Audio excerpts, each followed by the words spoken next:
Hi viewers, welcome back to another awesome video. இன்னைக்கான காணொளியில Israel ஈரானுக்கான பஞ்சாயத்தை தான் பார்க்க போறோம். ஸோ போர்க்களம் நாளுக்கு நாள் ரொம்ப தீவிரமா போயிட்டு இருக்கு அப்படின்னு சொல்லலாம். ஈரான் தொடர்ந்து 3 நாளா கொடுத்த எச்சரிக்கையை மதிக்காம இஸ்ரேல் மிகப்பெரிய முடிவை எடுத்திருக்காங்க. ஸோ தாக்குதல் நடந்தால் கண்டிப்பா இது அணு ஆயுத போரா மாறப்போகுது. ஸோ அதற்கான எச்சரிக்கைகள், அதற்கான சாத்தியக்கூறுகள் தொடர்ந்து நடந்துகிட்டே இருக்கு. இதற்கு அமெரிக்காவும் கடைசியா முழு ஆதரவு கொடுத்திருக்காங்க. ஆனா இந்த தாக்குதலானது ஈரானுக்கு எதிராக மட்டும் இருக்கப் போவதில்லை. முழு நேர மும்முனை தாக்குதலா இஸ்ரேலின் தாக்குதல் இருக்கப் போகுது. அந்த செய்தி என்ன அப்படிங்கிறத பார்க்க போறோம். இஸ்ரேலின் இந்த தீர்க்கமான முடிவிற்கு பிறகு ஈரானின் கிளைப்படையின் தலைமை செயலகம் தாக்கப்பட்டிருக்கு இஸ்ரேலின் வான்வழி தாக்குதலால். அது என்ன அப்படிங்கிறத பார்க்க போறோம். இது மாதிரி ஈரானுக்கு எதிரான போர்ல இஸ்ரேல் பல முடிவை எடுத்துட்டு இருக்கும்போது ரஷ்யாவுக்கு எதிரான ஒரு முடிவை எடுத்திருந்தாங்க. ரஷ்யாவை பகைச்சுக்கிட்டாங்க. இப்ப அதை தொடர்ந்து பிரான்ஸையும் பகைச்சிருக்கிறாங்க இஸ்ரேல். என்ன காரணம் அப்படின்னா, பிரான்ஸ் கொடுக்கும் ஆயுதங்கள் பயன்படுத்தி காசா மேல தாக்குதல் நடத்தப்படும் காரணத்தினால பிரான்ஸ் அவங்களுடைய ஆயுதமா தரமாட்டோம் அப்படின்னு இப்ப சொல்லியிருக்கிறாங்க. இதற்கான அறிவிப்பை பிரான்சின் அதிபர் மேக்ரான் கொடுத்திருக்காரு. It's time to stop our sending arms to Israel அப்படின்னு சொல்லி இஸ்ரேலுக்கு இனிமேல் பிரான்சின் ஆயுதங்கள் வழங்கப்பட மாட்டாது இந்த போர் முடியும் வர அப்படிங்கிற அறிவிப்பு கொடுக்கப்பட்டிருக்கு. ஜஸ்ட் இந்த காசா போர் முடியும் வர தான் சொல்லியிருக்காங்க. இனிமேல் என்டையரா ஃபர்தரா உறவை முறிச்சுக்கிறேன், டிஃபென்ஸ் எக்ஸ்போர்ட் இருக்காது அப்படின்னு சொல்லல. ஜஸ்ட் இந்த போர் முடிஞ்ச பிறகு ஆஸ் யூசுவல் இவங்களுடைய வணிகம் தொடரும். இப்படி மேக்ரான் அவர்கள் சொல்ல தொடர்ந்து நெதன்யாகு ஒரு அறிவிப்பை கொடுக்கிறாரு. இங்கிலீஷ்ல கொடுக்கிறாரு. I have a message. I have a message for President Macron. Today, Israel is defending itself on 7 fronts against the enemies of civilization. We're fighting in Gaza against Hamas, those savages who murdered, raped, beheaded, and burned our people on October 7th. We're fighting in Lebanon against Hezbollah, the most heavily armed terror organization in the world, which was planning an even greater massacre than October 7th on our northern border, and that has rocketed Israeli towns and cities for nearly a year. We're fighting against the Houthis in Yemen and the Shiite militias in Iraq and Syria that together have launched hundreds of drones and missile attacks against Israel. We're fighting against terrorists in Judea and Samaria who are trying to murder civilians in the heart of our cities. And we're fighting against Iran, which last week fired over 200 ballistic missiles directly at Israel, and which stands behind the 7-front war against Israel.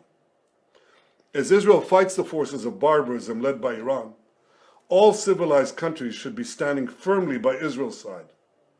Yet President Macron and some other Western leaders are now calling for an arms embargo against Israel. Shame on them. Is Iran imposing an arms embargo on Hezbollah, on the Houthis, on Hamas, and on its other proxies? Of course not. The axis of terror stands together. But countries who supposedly oppose this terror axis call for an arms embargo on Israel. What a disgrace. Well, let me tell you this. Israel will win with or without their support. But their shame will continue long after the war is won. For in defending ourselves against this barbarism, Israel is defending civilizations against those who seek to impose a dark age of fanaticism on all of us. Rest assured, Israel will fight until the battle is won, for our sake and for the sake of the peace and security of the entire world. அதாவது பிரான்ஸுக்கு டைரக்டா கொடுக்கிறாரு. யாரு இந்த போர்ல எங்களுக்கு உதவுனாலும் சரி, இல்ல உதவியா இல்லைனாலும் சரி, இந்த போர்ல நாங்க வெற்றி அடைவது உறுதி. ஸோ நீங்க இருக்கிறீங்க இல்ல அப்படிங்கிறதெல்லாம் எங்களுக்கு கவலை இல்ல. நாங்க எங்களுடைய போரை நாங்க செய்ய போறோம் அப்படின்னு நெதன்யாகு கண்டனம் தெரிவிச்சிருக்கிறாரு பிரான்ஸோடைய மேக்ரோனின் அறிவிப்புக்கு எதிரா. ஆனா நெதன்யாகு இது மாதிரி கண்டனம் தெரிவிச்சதோட நிறுத்தியிருந்தா பரவாயில்ல. இன்னும் மோசமாக்கும் மாதிரி ஒரு படி மேல போய் தெற்கு லெபனான்ல இருந்து இயங்கும் பிரான்சுக்கு சொந்தமான டோட்டல் எனர்ஜி நிறுவனத்துடைய கேஸ் ஸ்டேஷனை தன்னோட வான்வழி தாக்குதலால் இஸ்ரேல் அவங்க அழிச்சிருக்காங்க. இந்த தாக்குதல் நெதன்யாகு சொன்ன பிறகு நடந்திருக்கு. அதாவது ஒரே இரவுல இந்த சம்பவம் எல்லாமே நடந்திருக்கு. இந்த தாக்குதல் மூலியமா பிரான்ஸ் மற்றும் இஸ்ரேல் இந்த இரு நாட்டுக்கும் இடையே இருக்கும் ரிஃப்ட் இன்னும் அதிகமாகியிருக்கு அப்படின்னு சொல்லலாம். ரஷ்யாவை தொடர்ந்து இப்ப பிரான்ஸையும் ஈரானுக்காக இஸ்ரேல் பகைச்சிருக்காங்க அப்படிங்கிறது தான் மேட்டரா இருக்கு. இன்னும் எத்தனை நாடுகளை இவங்க பகைக்க போறாங்க ஈரானை மட்டும் அடிக்கிறதுக்காக அப்படின்னு தெரியல. இது மாதிரி சினாரியோ ரொம்ப மோசமா இஸ்ரேலுக்கு எதிராக போயிட்டு இருக்கு. ஒரே ஒரு காரணம் ஈரான் அடிக்கணும் அப்படிங்கிறதுக்காக இப்ப உலக நாடுகளை எதிர்க்கணும் அப்படின்னா கூட இஸ்ரேல் தயாரா இருப்பாங்க போல இருக்கு. அந்த அளவுக்கு அடமண்டா இருக்கிறாங்க இஸ்ரேல் அவங்களுடைய தாக்குதல் முடிவுல. ஸோ டென்ஷன் இப்படி இருக்கும்போது பல செய்திகளும் நமக்கு வந்துகிட்டு இருக்கு. ஸோ இன்னைக்கான காணொலியில அதை பத்தி நாம டிஸ்கஸ் பண்ண போறோம். வீடியோவை முழுசா பார்த்து என்ஜாய் பண்ணுங்க மை டியர் ஃப்ரெண்ட்ஸ். நீங்கள் பார்த்து கொண்டிருப்பது ஆயுதம் அறிவோம். ஆயுதம் அறிவோம் நேயர்களுக்கு அன்பு வணக்கங்கள்.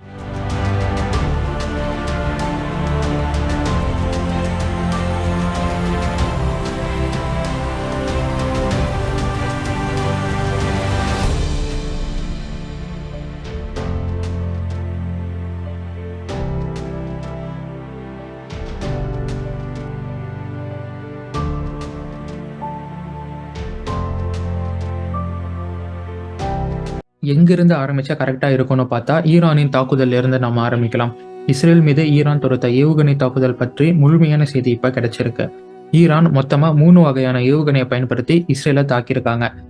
கதிர் மேக் 9ல 2000 கிலோமீட்டர் வரை போகும் பலிஸ்டிக் ஏவுகணை, இமாத் மேக் 9ல 1700 கிலோமீட்டர் வரை போகும் பலிஸ்டிக் ஏவுகணை, ஃபத்தா மேக் 15ல 1400 கிலோமீட்டர் வரை போகும் ஹைப்பர்சானிக் ஏவுகணை.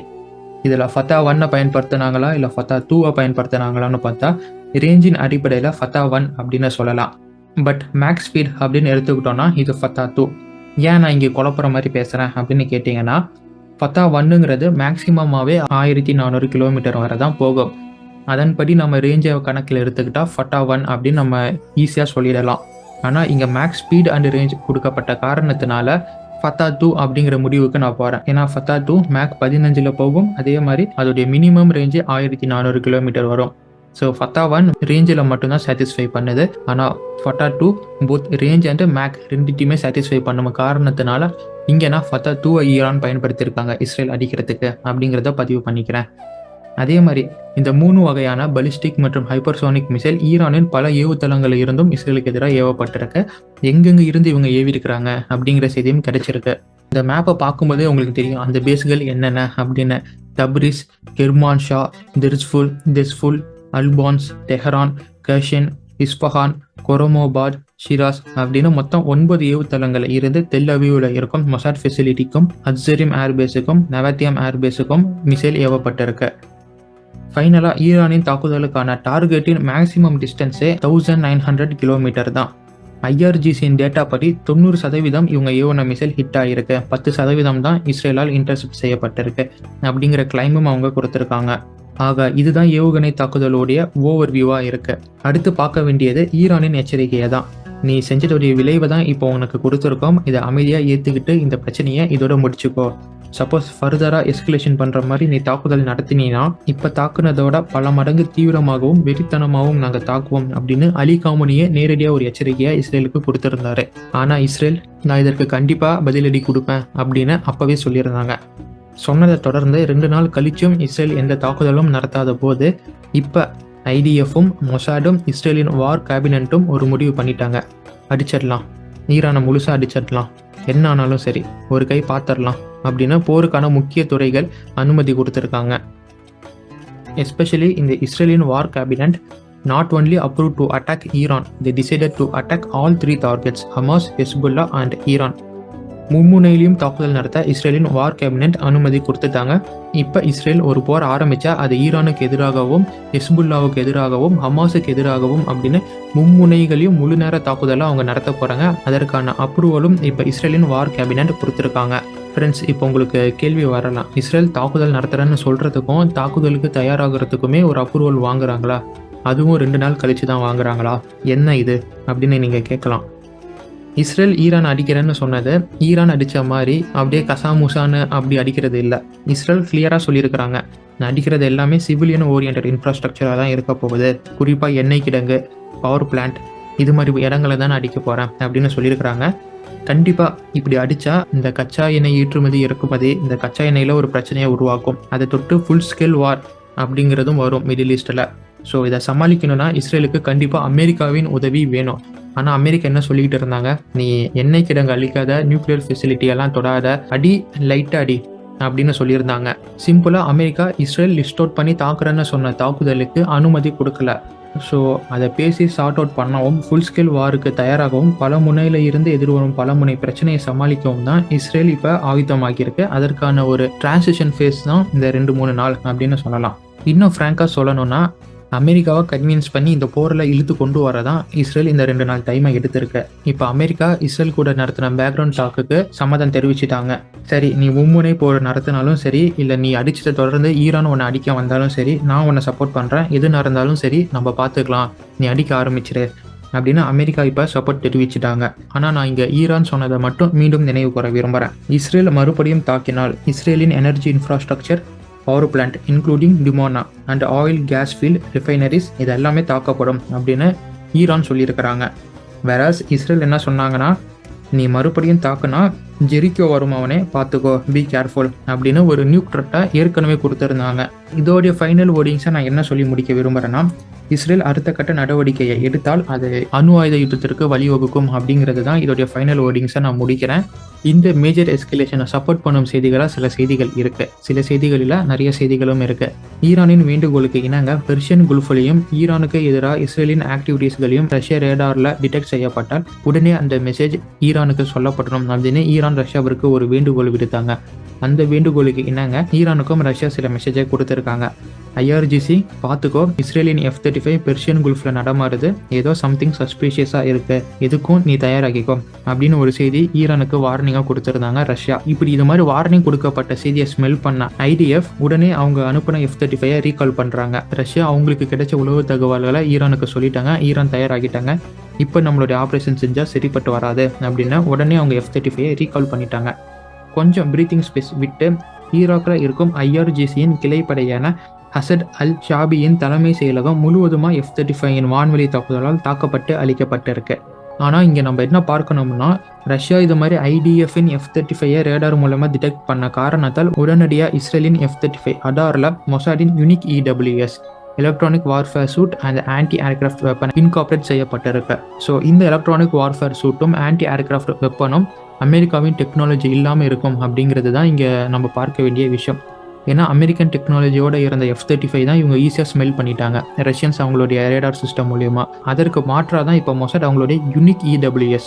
ஸோ இங்கே யூனிக் அப்படின்னு வரதே அவங்களுடைய தொழில்நுட்பம், அவங்களுடைய தனித்துவமான தொழில்நுட்பத்தை தான் மென்ஷன் பண்ணுது. இப்போ இஸ்ரேல் என்ன சொல்லியிருக்கிறாங்கன்னா, நாங்கள் எங்களுடைய unique electronic warfare suite and systems எல்லாம் பொறுத்ததுக்கு காரணமாக எங்களுடைய F-35 ரஷ்யாவின் S-400ஆல இன்டர்செப்ட் பண்ண முடியாது அப்படின்னு கிளைம் செஞ்சிருக்கிறாங்க. அதே மாதிரி இப்போ ஈரான் மீது நாங்கள் தாக்குதல் நடத்த போகிறோம் அப்படிங்கிற அஃபிஷியல் டிக்ளரேஷன் செய்தியை இந்தியாவுக்கு இஸ்ரேல் கொடுத்துருக்காங்க, ஒரு மரியாதை நிமித்தமாக. ஸோ எந்த பிரச்சனை வேணாலும் வரலாம், நீங்கள் அதற்கு ஏற்ற மாதிரி உங்கள் நாட்டை தயார்படுத்திக்கோங்க அப்படிங்கிற ஒரு வார்னிங் மெசேஜ் இப்போ இஸ்ரேலால் இந்தியாவுக்கு தரப்பட்டிருக்கு.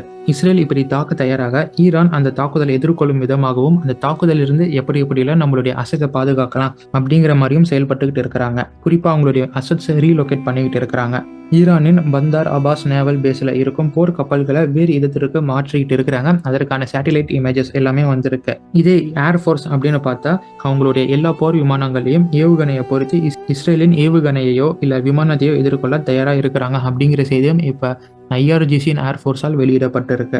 நம்ம ஈரான் தாக்குதல் நடத்தும் போது, அதாவது போன வாட்டி ஒரு மிகப்பெரிய கிளைமை வச்சிருந்தோம், நோட்டமோ இல்லை ஏர் ஸ்பேஸ் க்ளோஸ் பண்ணுறதை பற்றியோ ஈரான் எந்த செய்தியுமே சொல்லாமல் இவ்வளோ பெரிய தாக்குதலை நடத்தியிருந்தாங்க, இது கண்டிக்கத்தக்கது அப்படின்னு நம்ம பதிவு பண்ணி சொல்லியிருந்தோம். இப்போ அந்த தப்பை ஈரான் திருத்திருக்காங்க. ஆமாம், ஆகஸ்ட் 9 வரை ஈரான் அவங்களுடைய வான்வெளியை மூடுறதா அறிவிச்சிருக்காங்க.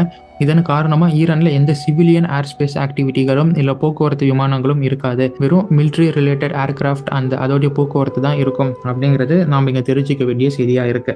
ரஷ்யாவின் AN-124 ஆண்ட்னவ் மீண்டும் தெஹ்ரானில் தரையிறங்கியிருக்கு.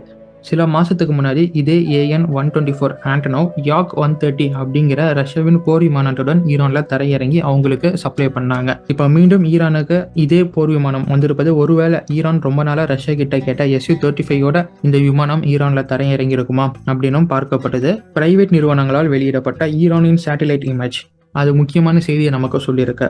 கர்க் ஐலாண்ட் அப்படின்னு சொல்லப்படும் ஈரானின் எண்ணெய் ஏற்றுமதி செய்ய பயன்படுத்தும் தீவு முழுமையாக ஷட் டவுன் செய்யப்பட்டிருப்பதை பிரைவேட் நிறுவனங்கள் வெளியிட்ட சேட்டலைட் இமேஜ் மூலியமா நமக்கு தெரிய வந்திருக்கு.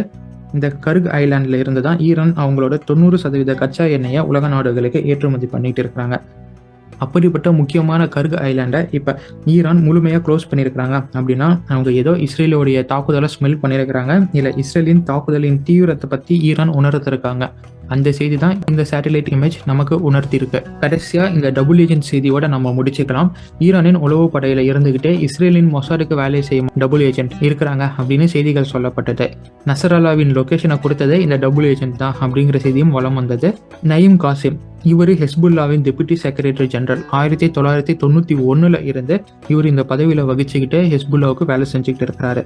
ஆனால் இப்போ இவர் திடீர்னு அவருடைய பதவியை ரிசைன் பண்ணிட்டு இனிமேல் ஹெஸ்புல்லாவுக்கும் எனக்கும் எந்த சம்மந்தமுமே இல்லை அப்படின்னு ஹெஸ்புல்லாவை முழுமையாக கை கழுவி விட்டாரு. இவர் இது மாதிரி ரிசைன் பண்ணதை தொடர்ந்து ப்ரோ ஹெஸ்புல்லாவின் டெலிகிராம் சேனல்ஸ் இவர் தான் அந்த டபுள் ஏஜென்ட், நயீம் காசிம் தான் நசரல்லாவின் லொகேஷனை கொடுத்துருப்பாரு அப்படின்னு இப்போ முத்திரை குத்திக்கிட்டு இருக்காங்க.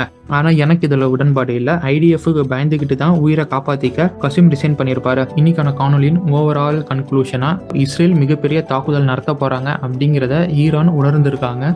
ஸோ அதனால் அவங்களுடைய முக்கியமான சில அசட் எல்லாமே ரீலோகேட் பண்ணிட்டு வராங்க. கண்டிப்பாக அதில் அவங்களுடைய ஏவுகணைகளும் அதற்கு அவங்களுடைய வான்வெளி தாக்குதலுக்கான சாதனங்களும் இருக்கும் அப்படிங்கிறது நம்பப்படுது. அண்ட் இதற்கு ரிட்டலியேட் பண்ணும் விதமாகவும் ஈரான் தயாராகியிருப்பாங்க. அதுவும் சொல்லப்படாத செய்தியாக இருக்குது. ஒருவேளை ஈரான் தாக்குதல் நடத்தினா அது கண்டிப்பாக நம்ம ஏற்கனவே சொன்ன மாதிரி அது அணு ஆயுத போருக்கு தான் வழிவகுக்க போகுது. ஸோ அணு ஆயுத போர் வருமா வராதா இஸ்ரேலின் தாக்குதலால் அப்படிங்கிறத உங்களுடைய கருத்துக்களை கமெண்ட் பாக்ஸில் பதிவிடுங்க. அண்ட் அடுத்த சில நாளைக்கு நம்ம காணொலியிலிருந்து எந்த பதிவுகளும் வராது.